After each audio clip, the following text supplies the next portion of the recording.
Welcome to SaaS Unlock, the place where we get to hear from incredible entrepreneurs and innovators who are revolutionizing the way we do business. I'm your host, Chris Cownden, the country manager at Insidea, and we're on a quest to understand the intricacies of building, growing, and scaling a SaaS company. We'll be meeting the CEOs and teams behind the SaaS companies that are revolutionizing the industry.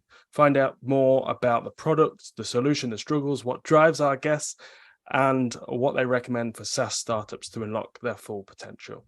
So let's get this party started with an incredible guest for today. Up next is a serial entrepreneur who joined his first startup in the late 90s, co-founded another, and led the company to a successful exit in 2008. Jack mentors founders and startups and does a lot of work in the non-profit space, which is amazing because I love doing that too. Mentors founders and startups, and we've got a really interesting we're going to have a really interesting conversation. So thank you for joining Jack, and if you don't know, he's the CEO of AirDeck, Jack Phan. So we've got a lot to cover in a short space of time, so I want to go right to the beginning of your journey before we go into AirDeck. So in the late 90s, when you started your career, what was your why did you want to get into business? Yeah, that's a great question. And thank you for having me on this podcast. I was in college at the time, and I was actually going to school for medical optometry. But the .com era was starting, and I had a hobby of just computer programming and building things. And so when the internet was starting, I started to build some technology. And there was an ad for a telemarketing position for a company that was looking to telemarket to homeowners who needed construction work. And I joined that company doing telemarketing, but my mind of technology said, okay, how do I turn this into more an automated process and platform? And so long story short, I created technology for this company that grew the company and allowed us to raise 26 million in VC capital at the time, and I jumped on board and became a critical part in how we grew that company. And my world of business started to grow from there because I've realized I have an innovative mind of how to do finding new ways of doing old things, right? And that really started my career. And I've realized that this business world, especially in the tech side, is something that I love contributing to. Yeah, it's really exciting to be a part of, and for you to be able to make an impact right from the start, and then see, oh, this is more interesting than what I was doing previously, and being good at it as well. So what happened after that? When did you decide to join AirDeck? And you weren't CEO at the time, you had a couple of other roles. Why did you decide to join AirDeck right at the start?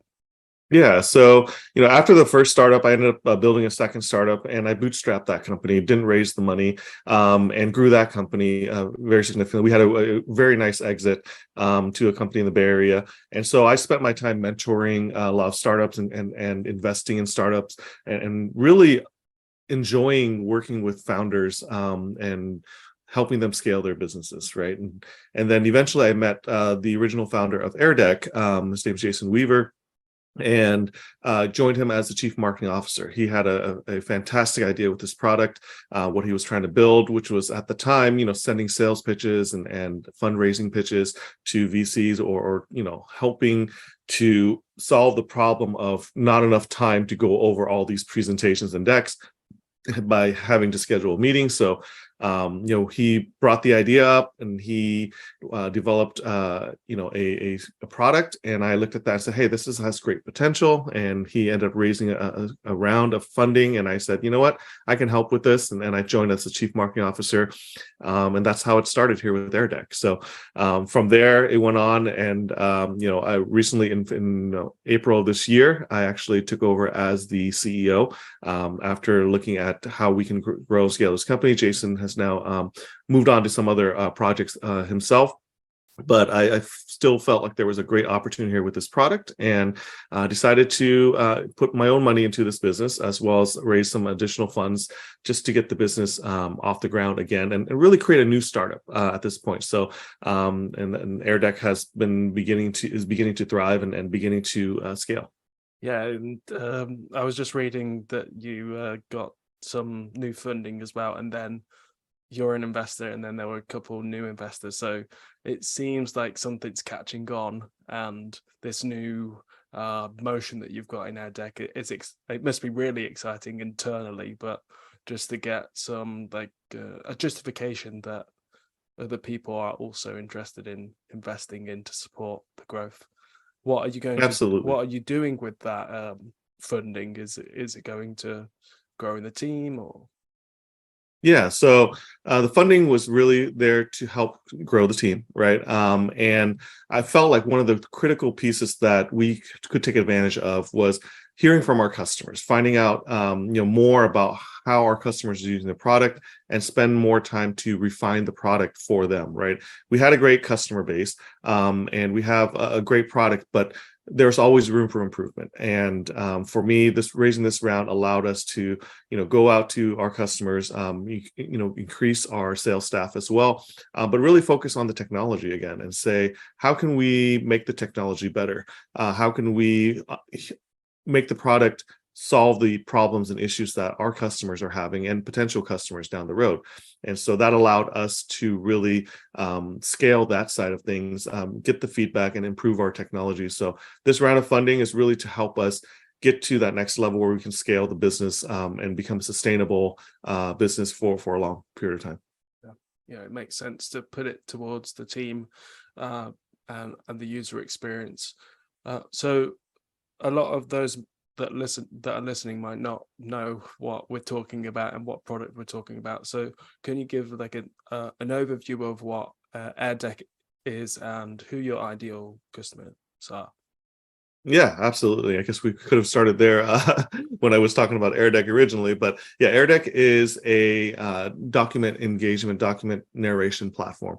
And what it really is it started, as I mentioned before, a way for people to narrate their presentations and documents, allowing them to deliver materials with more clarity. A lot of times we send out materials, presentations, or documents, the complex ones, and we let the other person and interpret that data and what they're seeing.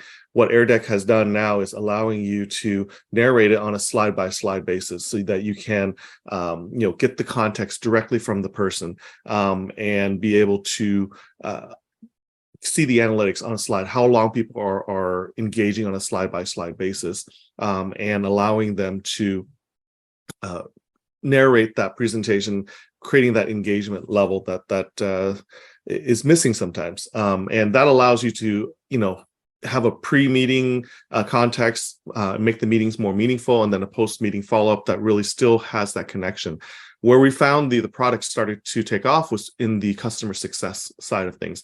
And really the customer success, our ideal customer profiles are our customer success teams, or really anyone a part of the sales journey or customer journey as a whole. So that includes all the way from pre-selling, selling, to customer onboarding, to reporting, and then advocacy from a customer journey perspective. And where the real value comes is being able to do this at scale. So, by creating these content presentations pre-narrated, for the most part, you send out the same things to everybody, and you may have one or two slides that are personalized and different.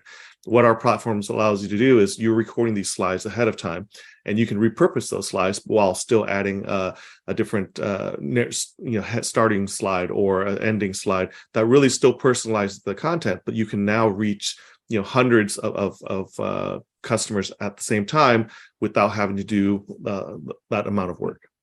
What I like about it as well, because I've tested it, I've played around with it, is that once you've sent the link and you feel like you've made a mistake or want to change something, you can edit it, which is a really cool feature to have. And I'm excited to, especially from an Insidea perspective, we're always hiring talent to help our clients. And we were discussing today in a group meeting. I think there was like 60 of us on. We were talking about the resume and the hiring process is going to be simplified with AirDeck, because we can they can either send their resume and record it and make it more interactive that way, or we can create a resource that they have to go through first to like pass the test or to pre-qualify them as a good fit for the team. So I think that's how we're going to use AirDeck. Have you noticed other companies using it for that reason as well? And what are other or other of the most used use cases? Absolutely. So we have a wide variety of use cases. I think resumes is a great example. I used that myself when we were hiring people, or one of our marketing people, marketing reps as well, was we had the resumes.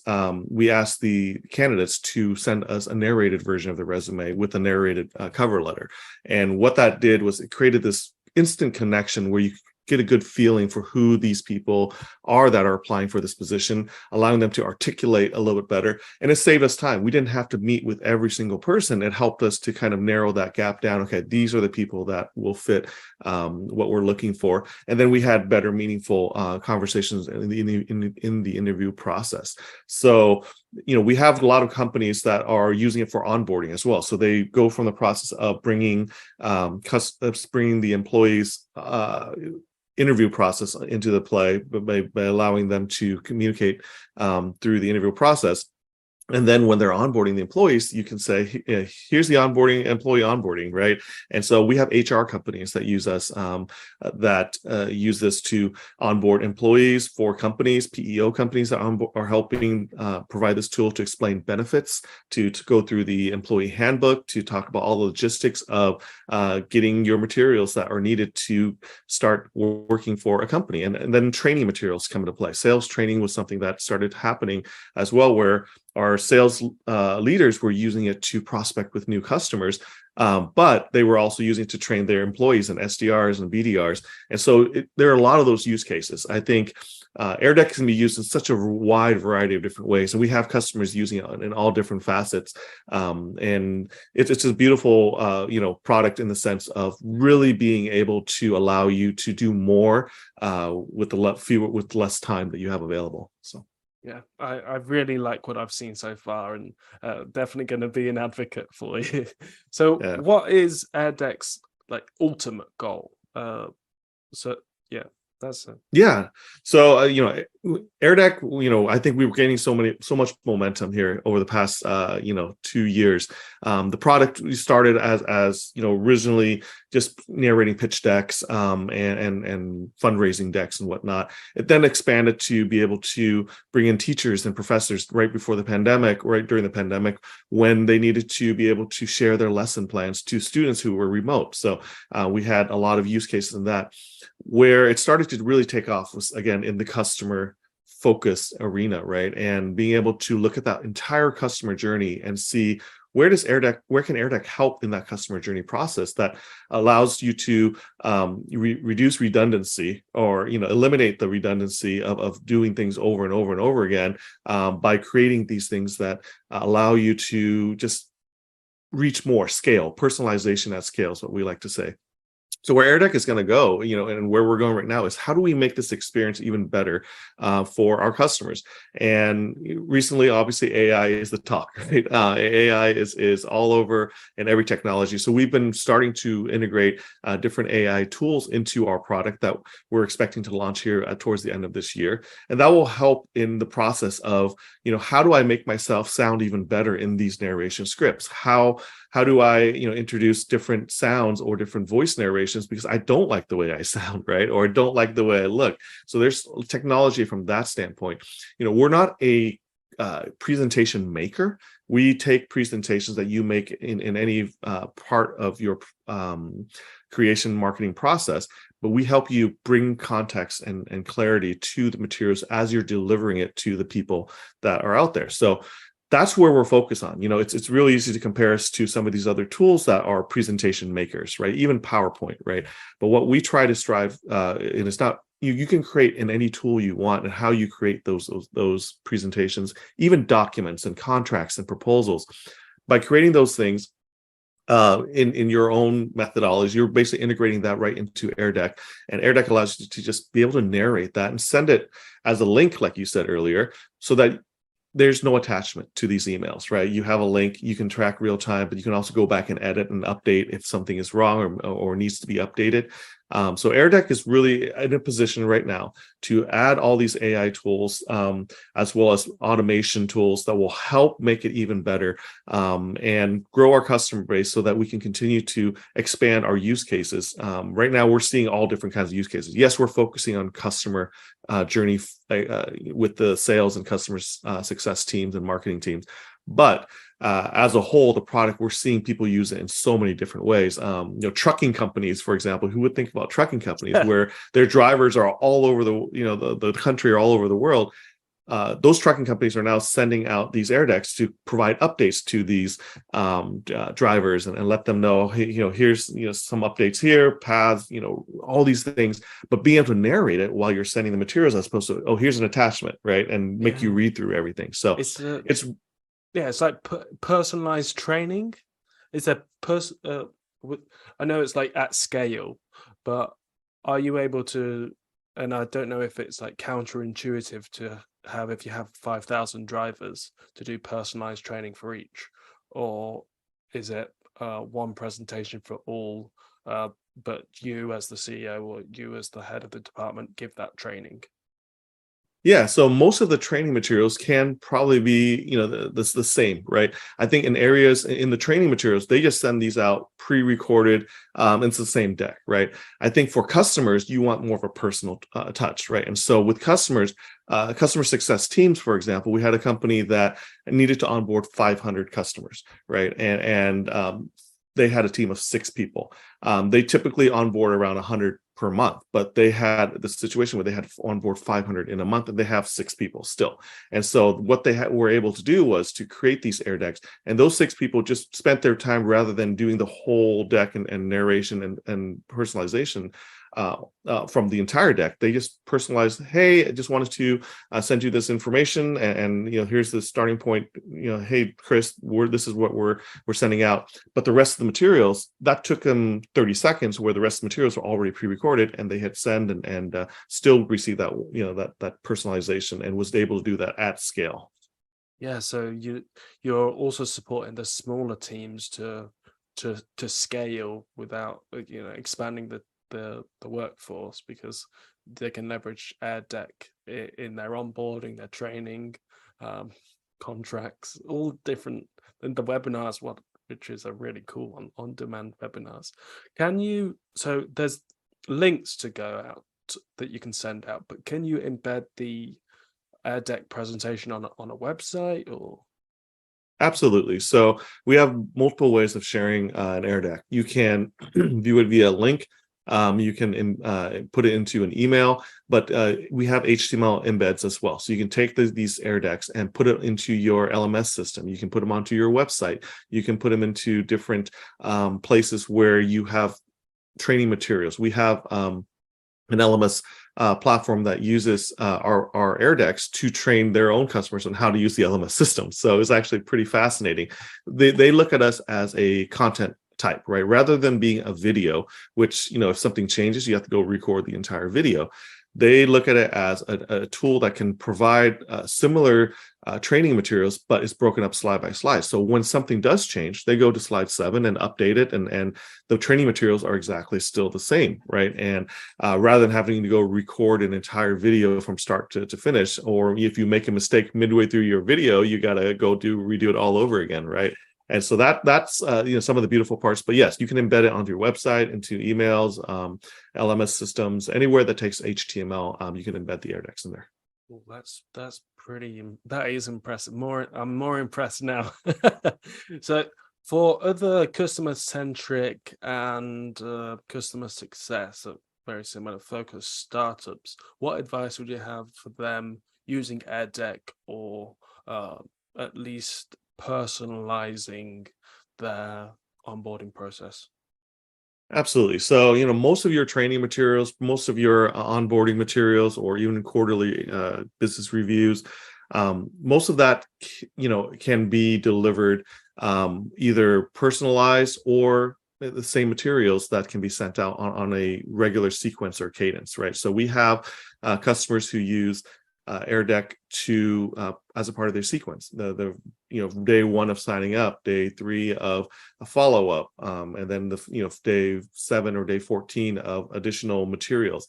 This allows customer success teams to be able to create their narrative for these how-to and walkthroughs and onboarding processes. And when needed, they can say, hey, let's schedule a meeting. Prior to a meeting, let's take a look at this AirDeck. That can be personalized. So you're grabbing the materials, you're recording something personal, and the rest of it's narrated in your voice and in your tone. So it allows you to still feel that full connection. And then when it comes to like quarterly business reviews, right, that's a little more personal. That's kind of, here's your data, here's your analytics. And that allows you to then, still create those materials, templatize it, but then go through and record it in a way that is still personalized. So it really is a variety of different ways. For customer success teams, it's about taking your time back, right? It's about being able to do more with less. And a lot of customer success teams, a lot of companies have small customer success teams. They're not very huge, right? And, a lot of times is spent on meetings, right? Scheduling a meeting with someone to just go over something and walk through something.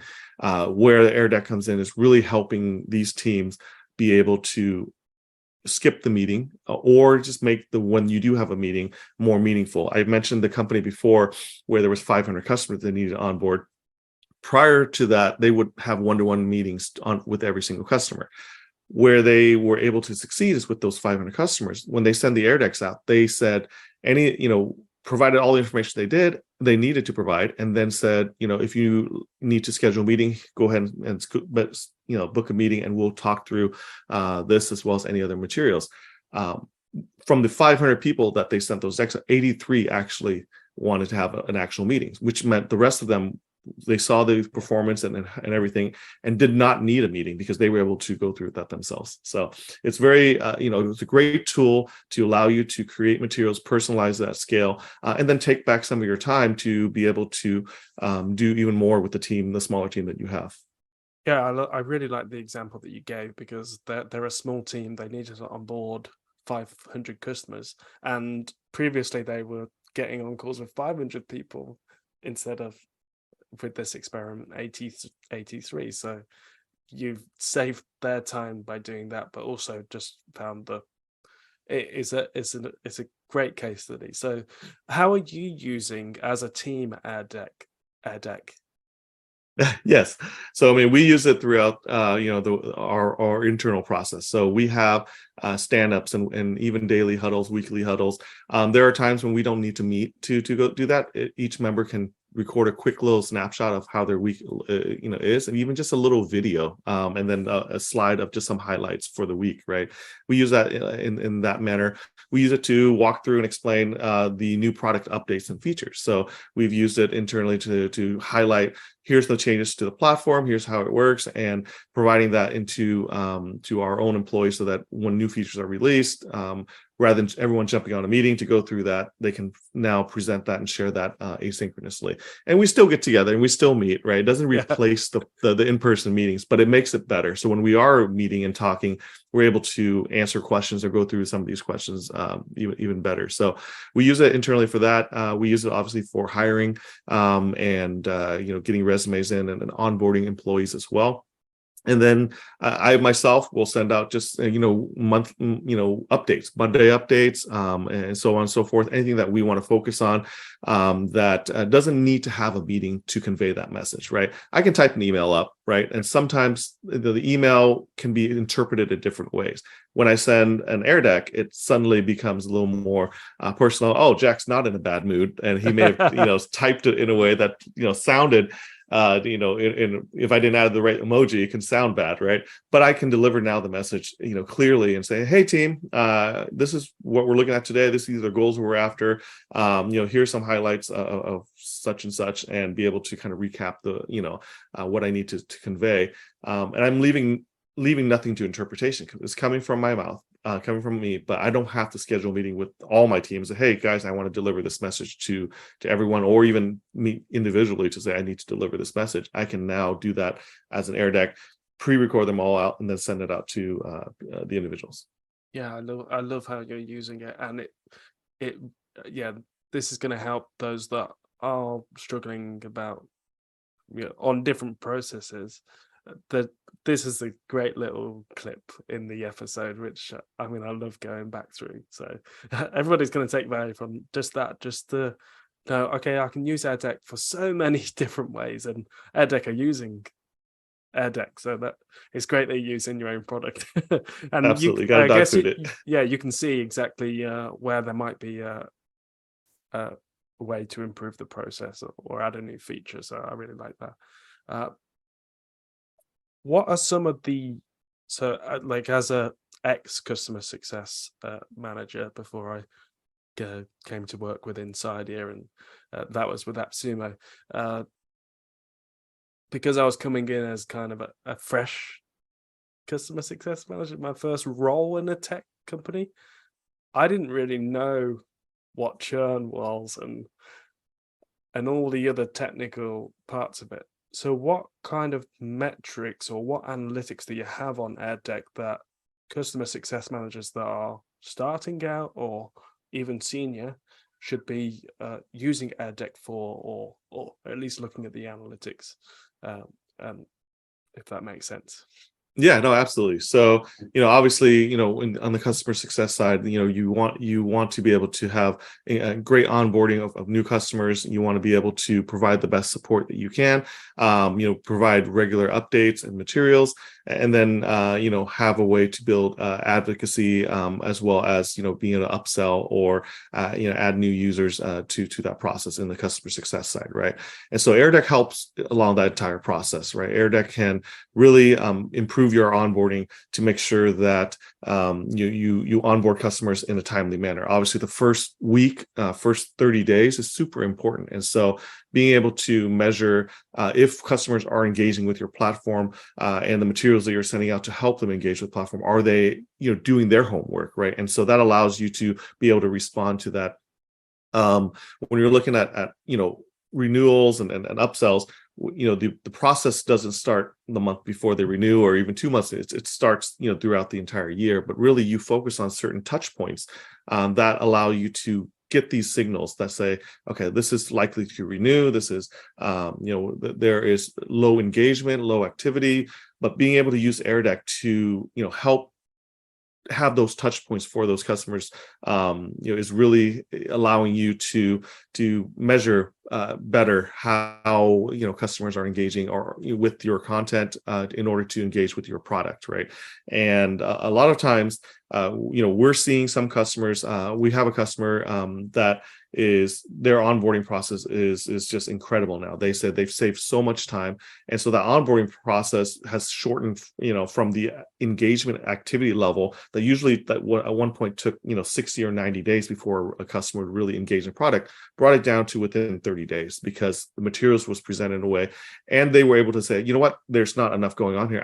I do need to schedule a meeting with this person to get that engagement level, and so you can now weed those down a little bit on the upsells and being able to expand seats, the customer success teams that we're seeing using AirDeck.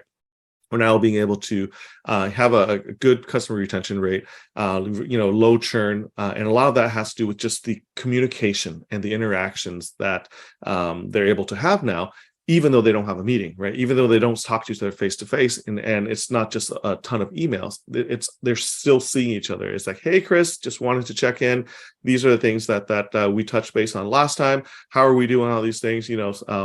And one thing I didn't mention as part of the AirDeck platform is we have surveys in there, right? Survey tools. You can add a survey within your presentation that can gather and capture feedback. So I can send you a presentation, and then there's a form in there that allows you to ask questions, rate us from 0 to 10, or what would you like to see? All integrated within the AirDeck. So when the customer who's going through that process can then also add additional information that then gives us signals back to the customer success team. So I think it definitely increases your customer retention rate, reduces churn, and allows you to grow and expand the MRR or ARR with your customers. Yeah, just as you mentioned that there's surveys at the end, or it could be halfway through.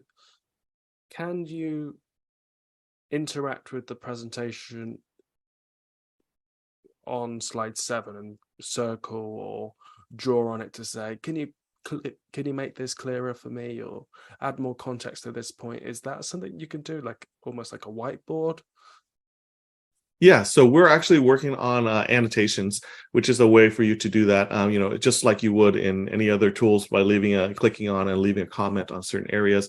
We do have a messaging feature so that while you're on from a viewer perspective, you can ask a question or leave a message or a note, kind of like a chat functionality that will then retain and be given back to the sender so that you can kind of get that feedback. It's beautiful because the person who's receiving it is very specific to the analytics that shows up, and so you can see, oh, I sent it to Joe, and Joe left this comment, and so did Sarah, and so did Adam, and so on and so forth. And so there's patterns that start to develop that you can see from some of these decks and presentations. Yeah, you can see how many people are saying the same things and just correct the presentation entirely to take out that issue. We've been talking a lot about how great the product is, but what were some of the early slip-ups or things that you noticed, or major challenges that you had to overcome about either bringing AirDeck to market or right at the initial stage when you were building it? Yeah, I think early on with this business, trying to find product market fit was a challenge, because in reality, this tool can be used by everyone for, if you're sending attachments, you're sending any type of documents or presentations, any type of use case, you can use this. The problem with our approach to that is we try to make the product good for everybody, right? And as any business person would know, that doesn't work, right? You can't, if you're trying to be right for everyone, you're not really good for any specific one, right? And so our ability to then say, okay, yes, it can be used for all these variety of different tools. Where are we finding the most success of customers who are using it, and that they can say this is the value that they're receiving from it at the most? And we kind of narrow that down to, again, the customer journey, right? And so touch points in the customer journey from pre-sales to sales to post-sales, right? That's the entire process. And so misstep for us was early on, we gave it to teachers, we gave it to all these different use cases. We went all over the place trying to bring on customers, because yes, the product can be used by everyone. Zoom can be used by everybody, right? But when you need to focus from an ICP perspective, you need to narrow that down. And so that for us gave us too much of a broad approach to how we were using the platform or how we were marketing the platform. And now we're able to say, let's fine tune that down a little bit. I think some of the other areas that, we never focus on content creation from a presentation or document creation standpoint, but our customers are asking, hey, I just need to edit this real quick. I need to do some of these things. And so, that's something that we consciously made a decision early on, but we're now looking at different ways that we can potentially add that into our process, so that when you do have materials and you need to edit or create different slides, you don't have to leave the environment in order to do that. So we're exploring some ways to do that. That's a misstep that I believe we could have done better early on to make the product even better.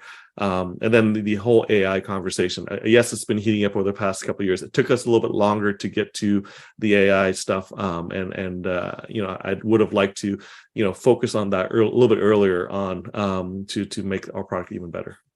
Yeah, I think AI is definitely going to be around for a lot more years to come. But just imagine being right at the start of it and having something. But you've created a phenomenal product. And yeah, before we go on to rapid fire questions to get to know you a little bit, what was the strategy behind doing a launch on a marketplace like AppSumo? And are you planning to do go on and feature on different marketplaces? Yeah, so that's a great question. We focus our business on really enterprise customers early on, and we focus selling to enterprise customers. Again, SaaS model is recurring revenue. You want to get to a point where you're doing, MRR and ARR that's sustainable and that allows you to grow the business. I think when I took over in April of this year, part of my my focus was, I need to hear from more customers. I need to understand what value they see, what value they don't see of our product. Are we focusing on things that don't really matter to customers? And so doing a promotion like we did with AppSumo was fantastic, because it allowed us to get a huge number of customers in very quickly. And we found out very from the Sumolings, the very quick feedback that we were getting, and a lot of times it's very helpful. I look at criticism or feedback as a positive thing. How can we improve, right?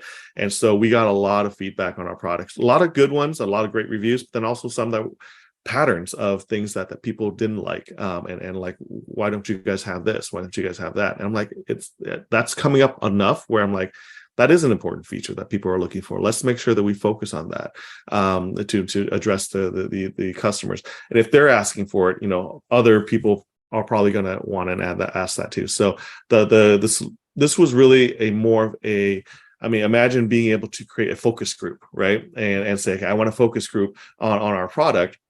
Well, we get paid to get this focus group, right? So the revenue helps, but it's not, really the revenue that we're after. It really is about the customers and getting all that feedback from all these customers, because, that is so valuable to us, in how we grow the platform, how we make the product better. And, sometimes, it sucks to hear some of these things, but if that's the common theme that we're hearing, we got to make sure we address it. And so for me, that's the biggest value of doing this right now. I think brand awareness is obviously, very important. And, we are exploring some other opportunities, maybe not necessarily all lifetime deal type of opportunities, but, opportunities to really allow us to reach more people and get more customers and, get that feedback.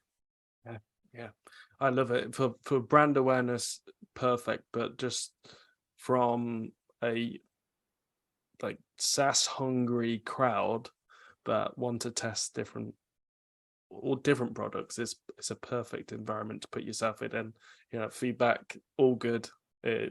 All the bad stuff is good stuff, like you said. So rapid fire, here we go. Name one other company or CEO that inspires you, and why do they inspire you?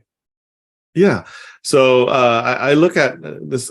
Quinn Street is a company, is a lead gen company out in the Bay Area. Their CEO is Doug Valenti, and he is a fantastic CEO. He had a vision for how he was going to grow this company. They were the company that acquired my second company, basically, and I was able to work under him for a while. And he was just one of those guys that had a great vision, and focus on sharing that vision with the company, right? He wasn't the one to tell people what to do. He was about sharing the vision and allowing the team to be empowered to do things to line up with that vision. He was a great person who just was able to communicate that to all the employees without being the person who's like, hey, do this, do that, do this, do that. And I learned from that. He was a great inspiration to me. Yeah, you're kind of explaining somebody similar, and that's Pratik, who's the CEO at Insidea. He employs top talent experts that are good at one specific area, and just says, "You're owning this project. I trust you, and just go ahead and do us proud," sort of thing. Just lots of freedom in it, which is really nice. So team success is customer success, in my opinion. What is one piece of business advice, the best piece that you've received? One business advice that I've received, I think one of the advices that I've received over the years is, focus on your people, right? You really have to focus on people. I look at business building as, there's 4 pillars of a good business. You got to have the right people, you got to have the right strategy, be able to execute, and you got to have cash, right? And as a CEO, my role is to make sure all of those 4 pillars stand strong. But the first one, and always the most important, is you got to have the right people. And, the advice I got there is, don't be too shy or too slow to make the right decisions, even if sometimes some people are not great fits for organizations, and you got to move quickly and find the right fit, because your business can grow when you have the right people in place. I'm a big believer in mentoring as well, and helping people develop into their skills. And at times it works great. Other times it's helping to, put people or navigate them into positions that are better for their growth path. So again, people is super important. Don't just hire people for the sake of hiring people. Hire the right people, and pay them what they're worth, and make sure that they're contributing to your team in the way that you expect them to. Love that. What is the most useful skill in business to have right now?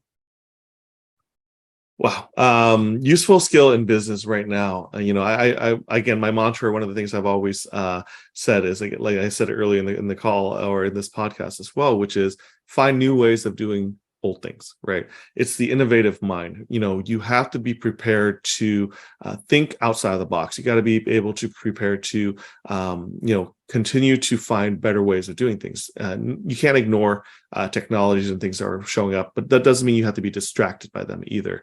Being able to, I think Winston Churchill once says, if you stop at every dog that barks, you'll never reach your destination, right? And really your ability to stay focused, but still be able to look at all the different things that are happening, and then take the ideas that can help you scale and grow your business. I think that's really what's important. What motivates you the most? That's a great question as well. And, not to sound like a broken record, but people motivate me. I love developing talent and creating leaders, right? It's funny. I on Twitter, I have like 1.1 million followers, right? And they're like, "How did you build that following? You're so amazing." And honestly, it came out of just being authentic, who I was, right? But what was more fascinating was all the people that have come back to me and say, you helped me in my business journey. You helped me become a better leader. I used to share a lot of leadership quotes and tips and whatnot. I thrive, and my motivation comes from being able to create more leaders, around me, and even, beyond what I could have imagined myself, right? And so the teams that I've built over the years, I love seeing that they're now CEOs, or they're, CTOs or CMOs at other positions. These are people who, may not have had the right chance if they went through the entire process. But I feel like I'm a great evaluator of talent, and my joy and my motivation is like, how do I get more people to elevate their careers, become better leaders, and then they can pass on that in their legacy, in my legacy, to be able to say, leaders create more leaders, right? Not followers. And that's what I want to focus on. And that's what my motivation is. Yeah, I really like that. And thank you for just being a mentor for the founders and startups, and something that I am doing as well for young leaders that are coming from disadvantaged backgrounds. So we're on the same kind of channel, but you're a couple of steps ahead. But it's the same. We just want to improve the industry, or improve the educational system. So this is the last question to finish us off, unless I come up with something out of the blue, but what was the last movie, book, or TV show that helped you in your role as the CEO of AirDeck? Oh, that's a great question. I actually have that book. I put it back in my bookshelf. No. So you got to know and understand your weaknesses, right? The first book that I ever read from a business standpoint was How to Influence Others and How to Win Friends and Influence Others, right?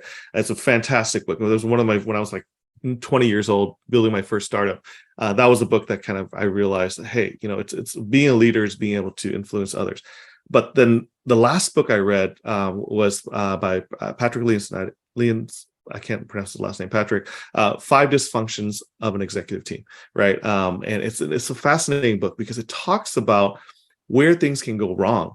And the more that the different personalities of everybody and how you can work together is crucial and very important. And, in my role, when I was a mentor with a lot of different companies, the challenges is, founding CEOs or founders and executive teams that didn't really work well together. Everyone has a different personality. Everyone has a different approach to things.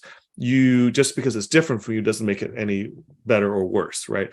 What you have to understand is how to work together and communicate. And that book really helps to identify those things and allows me to really interact with others, because I feel like, yeah, you can have a completely different mindset than me. And that's what makes us great as a team, right? And you push me as well as I push you.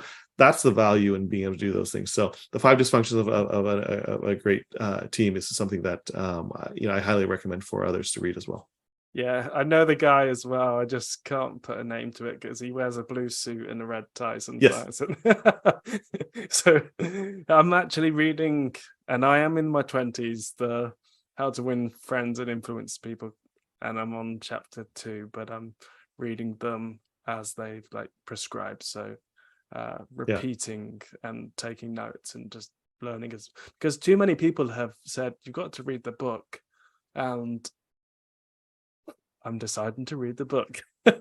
Yeah, so. No, it's fascinating. I'll tell you right now. So I have both versions, and when I mean by that, the version from the 90s has been updated today. So there's 2 versions of it, and the version from the 90s for me wasn't. It was great, right? And again, that was the start of my career. But there were moments in there where you're like, does that really quite work, right? And then in today's world, the world we live in today, it's like, okay, I'm glad that some of these things were updated, because the core is there, but it now applies a lot more to the world we live in today, right? And so it was updated in a way that really I think is impactful, because back then social media didn't exist. Back then, different ways of communication and how you consume data didn't exist. So it's really a fantastic book. And again, that's how I started my career, and then my career has continue to leverage from what I've learned in that book. So awesome. Well, thank you so much for joining me on SaaS Unlocked today.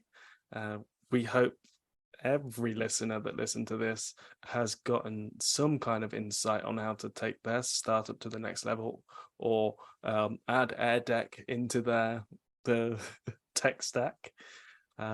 So thank you again for joining me, Jack, and for sharing everything about AirDeck and the future and what we can get excited about. We're excited. And until next time, signing off.